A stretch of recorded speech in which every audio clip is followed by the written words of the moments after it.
Hello friends, welcome to English is Easy with Vishal. So in this video we are going to cover another comedy written by William Shakespeare. The name of this comedy is As You Like It. दोस्तों ये वही play है जिसमें world famous dialogue all the world is a stage ये बोला गया था और 7 एजेस ऑफ लाइफ ये भी बताई गई थी। मैं वीडियो के अंत में इस पूरे डायलॉग को एक्सप्लेन भी करूंगा। एज यू लाइक इट इसको लिखा गया था अराउंड 1599 के आसपास, एग्जैक्ट डेट किसी को नहीं पता। फर्स्ट पब्लिश ये हुई थी फर्स्ट फोलियो में और ये कब पब्लिश हुआ था 1623 में। This play has 5 acts and 22 scenes. Theme क्या है इस प्ले की? Love and relationships, identity and self discovery, appearance and reality. इन दोनों के बीच में क्या डिफरेंस है?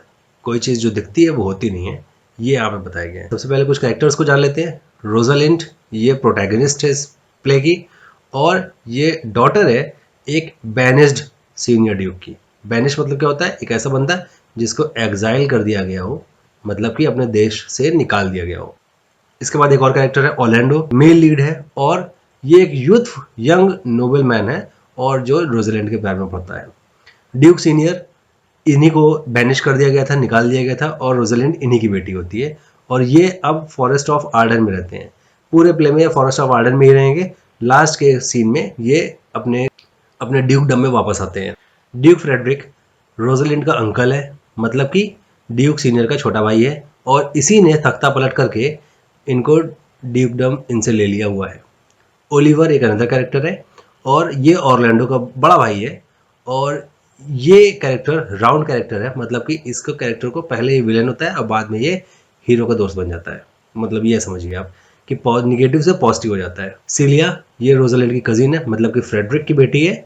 3-4 माइनर कैरेक्टर्स हैं फॉरेस्ट ऑफ आर्डन के, बट इनके नाम याद रखने एग्जाम में कई बार पूछे गए हैं। टच स्टोन नाम का एक कैरेक्टर है, ये एक जेस्टर है, मतलब कॉमिक है। जैकस एक कैरेक्टर है, ये एक नोबल मैन है और हर वक्त दुखी रहता है।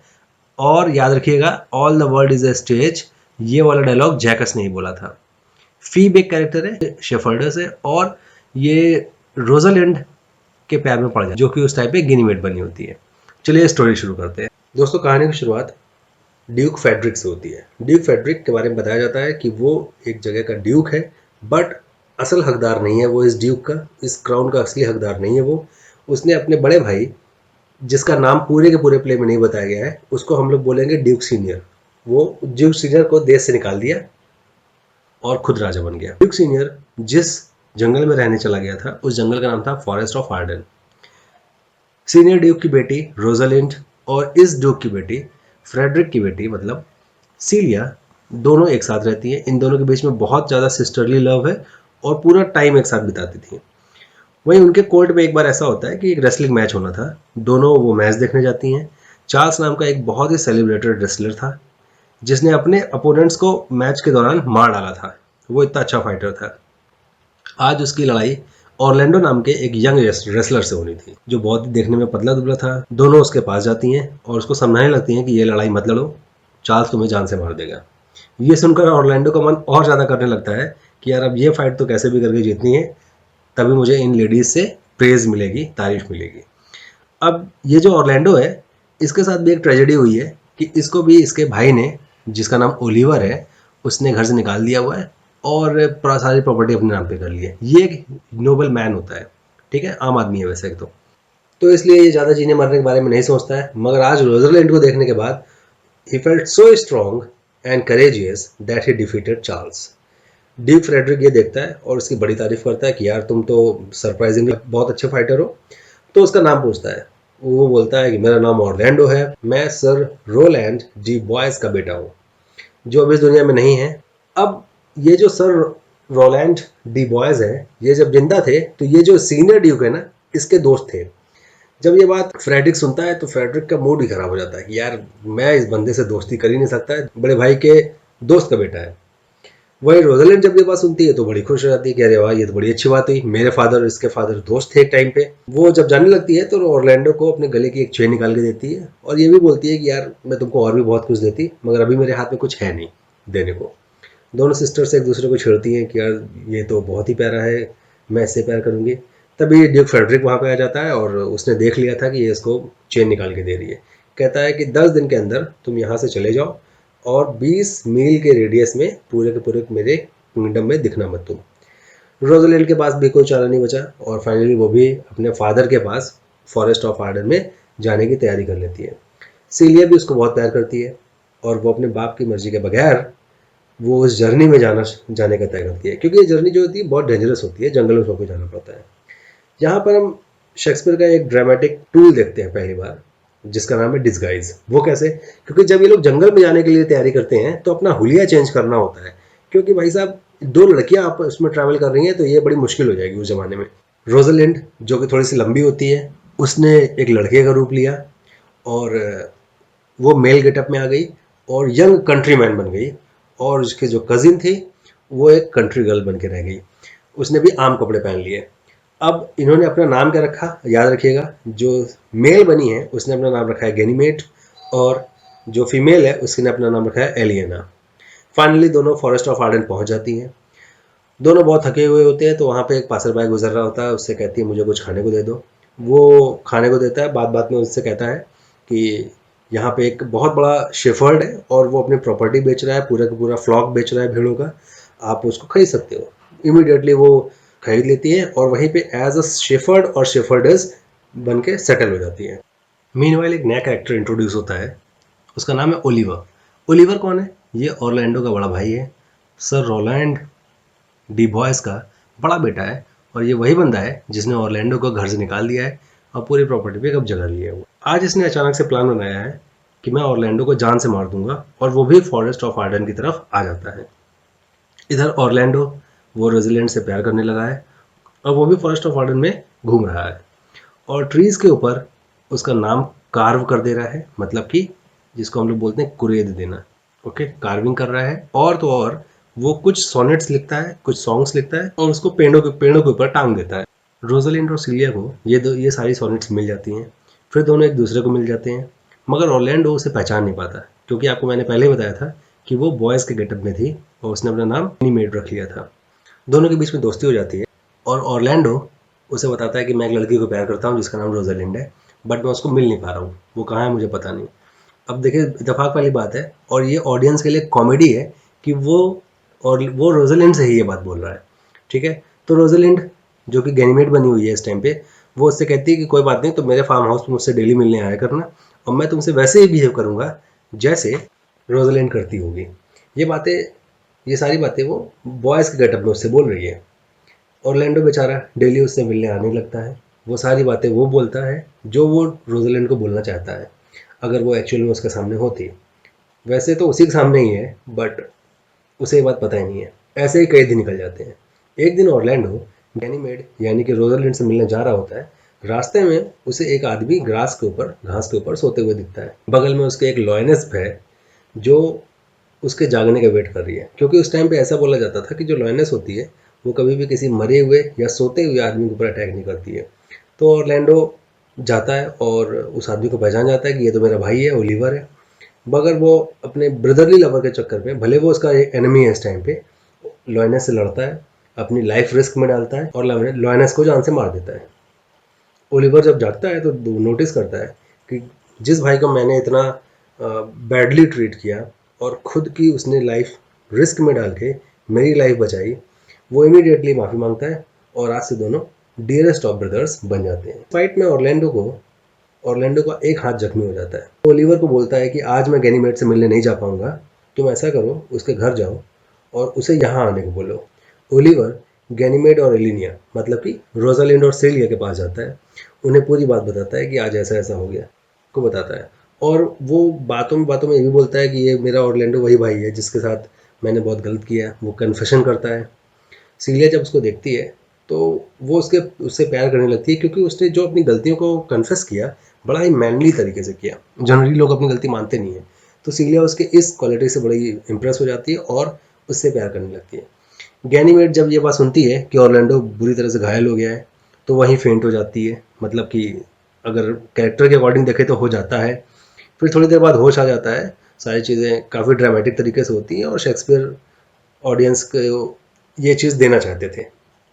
खैर, ओलिवर ऑरलैंडो के पास वापस आता है और बाद में और बोलता है कि मैं अपना सारी प्रॉपर्टी और स्टेट्स, लैंड, रिचेस, सब कुछ मैं तुमको दे दूंगा, बस तुम और यहाँ पे एक शेफर्ड की तरह सेटल हो जाऊँगा, बस तुम मेरी शादी एलिनिया मतलब कि सेलिया से करवा दो। ऑरलैंडो बोलता है वरी नॉट ब्रदर, मैं तुम्हारी शादी सीलिया से कल ही करा दूंगा।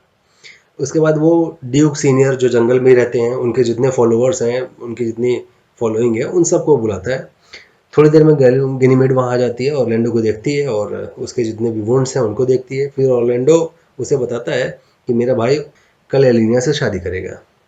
ये देखकर उसको बहुत तसल्ली मिलेगी कि एटलीस्ट किसी को तो उसका प्यार मिला।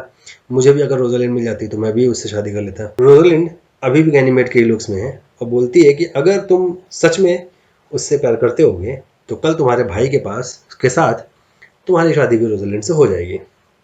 नेक्स्ट डे ड्यूक और ऑल हिज फॉलोअर्स साथ में ऑरलैंडो, ओलिवर, एलिनिया सब एक साथ शादी के लिए इकट्ठा होते हैं। तभी वहाँ गैनीमेड आता है और वह ड्यूक से पूछता है कि तुम्हारी बेटी रोजालिंड जो इतने दिनों से गायब है, तुम उससे मिल नहीं पाए हो, तुम अपने देश में हो ही नहीं, अगर उसको मैं वापस ले आऊँ तो तुम उसे ऑरलैंडो से शादी करने दोगे? ड्यूक बोलता है कि हाँ हाँ बिल्कुल शादी करने दूंगा, और मेरे पास तो किंगडम नहीं है, अगर किंगडम भी होता तो वो भी उसको दे देता। फिर वो ऑरलैंडो से पूछता है कि अगर रोजालिंड तुम्हारे मैं वापस ला दूंगा तो तुम उसको अपना लोगे, मतलब उससे एक्चुअली में शादी कर लोगे? ऑरलैंडो कहता है हाँ बिल्कुल शादी कर लूंगा, भले मुझे किंगडम मिले चाहे ना मिले, मैं तो उसी से शादी करूंगा। रोजालिंड अंदर जाती है और लड़की की ड्रेस पहनती है और ड्यूक कहता है ओह अच्छा, ये भी बड़ा ड्रामेटिक है, आपको सीन में समझ में आएगा, यू आर माई डॉटर। और उधर से ऑरलैंडो बोलता है oh you are my Rosalind. इन दोनों कपल्स की आपस में शादी हो जाती है। फिर ये सारे के सारे और साथ में ड्यूक अपने किंगडम में आ जाते हैं। वहाँ एक हर्मिट आता है और वो हर्मिट जो होता है वो फ्रेडरिक के पास, मतलब कि ड्यूक सीनियर के छोटे भाई के पास उसको आता है, उसको बहुत डांटता है, उसको बताता है कि तुम कितने विकेट किस्म के पर्सन हो, तुमने अपने भाई को घर देश से निकाल दिया, तुमने अपने भतीजी को भी निकाल दिया, जंगल में घूमने के लिए छोड़ दिया। ठीक है, अब ड्यूक जो होता है और वो कहता है कि यार एक्चुअली में बड़ा ही बेकार आदमी हूँ मैं, और उसको पूरा का पूरा ड्यूकडम जो राइटफुल ड्यूक है, मतलब सीनियर ड्यूक है, उसको दे देता है और खुद हर्मिट की मॉन्टेस्ट्री में चला जाता है और to pray for his forgiveness actually. अब लास्ट में एक और शादी होती है जो होती है, टच स्टोन नाम का एक कैरेक्टर होता है जो कि गैनीमेड का, मतलब कि रोजालैंड का एक तरह का कॉमेडियन होता है, जेस्टर होता है, और वो इसीलिए डाला ही गया था ताकि कॉमिक रिलीफ आता रहे स्टोरी में। खैर, उसकी शादी होती है जो कि एक शेफर्ड है और साथ में एक शेफर्ड्रेस होती है, उसका नाम होता है ऑड्रे। उससे उन दोनों की शादी होती है और वो जब जब ये दोनों लोग फॉरेस्ट ऑफ आर्डर में रह रहे होते हैं तब इन दोनों के दोस्त बन जाते हैं। ये तब की दोस्ती है और इन दोनों की लास्ट में शादी होती है। और मेरी समझ से अगर मैं ये गेस कर पा रहा हूँ कि लास्ट में शेक्सपियर ने ये वाली सीन इसलिए डाली होगी क्योंकि जो ऑडियंस है वो जब थिएटर से बाहर आए तो एक हैप्पी एंडिंग का चाहता है। एक्चुअली में लास्ट सीन क्या हुई है जो जो स्टोरी से रिलेटेड है वो ये है कि फेडरिक एक मॉन्टेस्ट्री की तरफ चला जा रहा है, तो उन्होंने सोचा होगा कि यार ये तो थोड़ा सा बोरिंग एंडिंग है, तो उन्होंने लास्ट में एक शादी डाल दी। शादी डालने से क्या हो गया कि हैप्पी मूड हो गया सबका। जो all the world is a stage है उसका एक्सप्लेनेशन देता हूँ। All the world is a stage and all man and women merely players. तो कह रहा है ये जो पूरी दुनिया है, अच्छा ऐसा ही मिलता जुलता डायलॉग हम आनंद मूवी में देखते हैं जो कि राजेश खन्ना ने बोला था, ये दुनिया एक रंगमंच है, हम सारी कठपुतलियाँ हैं, कौन कब आएगा कौन कब जाएगा इसकी डोर ऊपर वाले के हाथ में है। बिल्कुल ऐसे ही यहाँ पे है कि all the world is a stage and all man and women merely players, तो हम सब सिर्फ मेयरली प्लेयर्स हैं। अच्छा ये कौन बोल रहा है? ये जैकस बोल रहा है। They have their exits and their entrances, कब आना है कब जाना है, ओके। और हम क्या करते हैं? सिर्फ एक पार्ट प्ले करते हैं। और देखा जाए तो हम 7 तरह के पार्ट प्ले करते हैं। यहाँ पे आ गई बात कौन सी? Shakespearean philosophy 7 stages of life की। एट फर्स्ट द इन्फेंट, हम बच्चे होते हैं, हम हर वक्त हेल्पलेस होते हैं, म्यूल करते रहते हैं और प्यूक करते हैं कहाँ पे? नर्सेस की आर्म्स में। देन थोड़े से वाइनिंग, हमेशा कंप्लेन करने वाला स्कूल बॉय बन जाता है, जो कि सचल होता है बैग बैग लेके जा रहा है स्कूल, लर्निंग की एज है, ठीक है। इन्फेंट जब वो हेल्पलेस है और यहाँ पे लर्निंग की स्टेज है, और सुबह सुबह उसका फेस एकदम शाइनिंग होता है, वो जाता रहता है स्कूल, और मगर कैसे? रिलक्टेंस के साथ, क्रीप करते हुए पैदल पैदल जा रहा है, बट उसका बिल्कुल मन नहीं कर रहा है, ठीक है। तो एक स्नेल की तरह जा रहा है unwillingly to school. And then the lover, third stage आती है लवर की, साइंग लाइक फर्नेस। अब ये उसके जोश को, जुनून को दिखा रहा है कि भाई साहब देखो, गर्म है वो एकदम। अब और फिर उसके बाद वो फुल बैलेड गा रहा है, जब उसका प्यार सफल नहीं हो पाता तो क्या हुआ तेरा वादा, वो कस्में वो इरादा, ये सब इस तरह के गाने गा रहा है, सैड सॉन्ग्स गा रहा है। वो फुल मतलब सैड सॉन्ग। और made to his mistress eyebrows. अच्छा, आईब्रोज यहाँ पे उसकी फिजिकल ब्यूटी पे, कि इस टाइम का जो लवर होता है वो फिजिकल ब्यूटी पे ज़्यादा जाता है। फिर उसके बाद स्टेज आता है एक सोल्जर की, वो फुल ऑफ स्ट्रेंज ओथ, कस्में खाता है और बियर्डेड करता है लाइक अ पार्ड। अच्छा, पार्ड जो है वो एक लियो पार्ड के लिए बोल रहा है, मतलब कि एक जो लेपर्ड होता है उस तरह से उस लुक्स लेता है, मतलब थोड़ा एग्रेसिव दिखे। जेलस इन ऑनर, और किसी और को मिल जाए तो वो जेलस करता है। और सडन एंड क्विक इन कैरवेल, लड़ाई करता है, मतलब वो एक तरह से अग्रेसिवनेस दिखा रहे हैं इसमें इस एज पे। सीकिंग द बबल रेपुटेशन, और इज्जत के लिए बहुत ज़्यादा वो करता है। अच्छा, अब देखिए यहाँ पे रेपुटेशन के आगे उन्होंने लगाया है बबल। बबल क्या होता है, बड़ा मोमेंट्री होता है, क्षणिक होता है, पल भर के लिए होता है। तो कह रहा है वो बबल्स की जैसी लाइफ होती है, उस तरह की रेपुटेशन पाने के लिए वो लड़ाई कर जाता है। एक तरह का फेक, हम कह लीजिए प्राइड जो लेके घूमते हैं, उसकी बात कर रहे हैं यहाँ पे। Even in the cannons mouth, यहाँ तक कि उसको तोप के सामने खड़ा कर दोगे ना, तब भी वो कहेगा अरे मैं तो कुछ भी कर जाऊंगा, मैं ये नहीं कर दूँ, मैं हार नहीं मानूंगा। देन द जस्टिस, फिर उसके बाद वो एक अथॉरिटी बन जाता है। Fair round belly with good capon lined, और फिर उसके बाद वो एक चिकन होता है उसको भी खाता है और उसकी जो पेट निकल आता है, मतलब अब वो खाना एंजॉय कर रहा है। ठीक है। With eyes severe beard of formal cut full of vice sauce. Vice sauce मतलब कि experienced person, and modern instances, मतलब प्रैक्टिकल बातें करता है वो इस एज में। And so he plays his part, फिर वो ये वाला पार्ट प्ले करता है। सिक्स्थ एज शिफ्ट हो जाती है into a lean slip salt Pantaloons. Pantaloon, अच्छा, इटालियन कॉमेडी में पैंटालून एक तरह का बुढ़े बेवकूफ़ बुजुर्ग को दिखाते हैं, मतलब जिसकी कोई वैल्यू नहीं होती है, वो बस बोलता रहता है बहुत ज़्यादा, उसको कोई नहीं सुनता। ठीक है, पतला हो चुका हुआ है, उसके स्पेक्टिकल्स उसकी नौ नाक पे आ जाते हैं, थोड़ा सा पैसा होता है उसके पास, हर वक्त उसको अपने बगल में दबा के रखता है। और उसके जो यूथफुल कपड़े थे जिसको उसने बचा के रखा था कि एक दिन इनको पहनूंगा, वो टाइम कभी आया ही नहीं। और अब वो क्या हो चुके हैं, उसके जो श्रंक जो हो चुकी बॉडी है उसके लिए बहुत ज़्यादा वाइड हो चुके हैं, मतलब वो अब वो कपड़े पहन भी नहीं सकता। और जो उसकी मैनली वॉइस थी जिसपे वो बड़ा प्राउड फील करता था, वो क्या हो चुकी है, चाइल्ड की जैसे ट्रेबल होता है वैसी आवाज़ निकल रही है। पाइप्स विसल्स इन साउंड, और दांत है नहीं, इसकी वजह से उसके मुंह से सिर्फ हवा निकल रही है, मतलब वो बोल भी नहीं पा रहा है ठीक से। और फिर उसके बाद एक और उससे भी ज़्यादा एक लास्ट सीन ऑफ ऑल जो हम सबका आना है, और वो होता है seventh stage that ends his strange evening eventful history. उसके बाद उसकी जो इवेंटफुल हिस्ट्री है जो कि वो ख़त्म हो जाती है इन सेकेंड चाइल्डिशनेस, मतलब यहाँ पे वो हेल्पलेस हो जाता है। ठीक है ना, सबसे पहली वाली स्टेज वाले में आ जाता है, पूरी तरह से हेल्पलेस हो जाता है और दूसरे के ऊपर डिपेंडेंट हो जाता है। मेयर ऑब्लिवियन, और वो एग्जिस्ट भी कर रहा है कि नहीं कर रहा है उसको पता ही नहीं, आसपास क्या हो रहा है उसको पता नहीं है, उसको बोलते हैं ऑब्लिवियस। ठीक है। सेंस टीथ, सेंस बहुत ही ज़्यादा रेयरली यूज्ड वर्ड है और इसका मतलब होता है विदाउट। ठीक है, तो without teeth, without eyes, without taste, उसकी सारी सेंसेस काम करना बंद कर देती हैं। एंड विदाउट एवरीथिंग, लास्ट में उसके बाद कुछ भी नहीं बचता है, जो उसने पूरी ज़िंदगी इकट्ठा करने की कोशिश की कुछ नहीं बचा लास्ट में और चला गया। I hope you like it, see you in the next video. Thanks, take care, may God bless us all.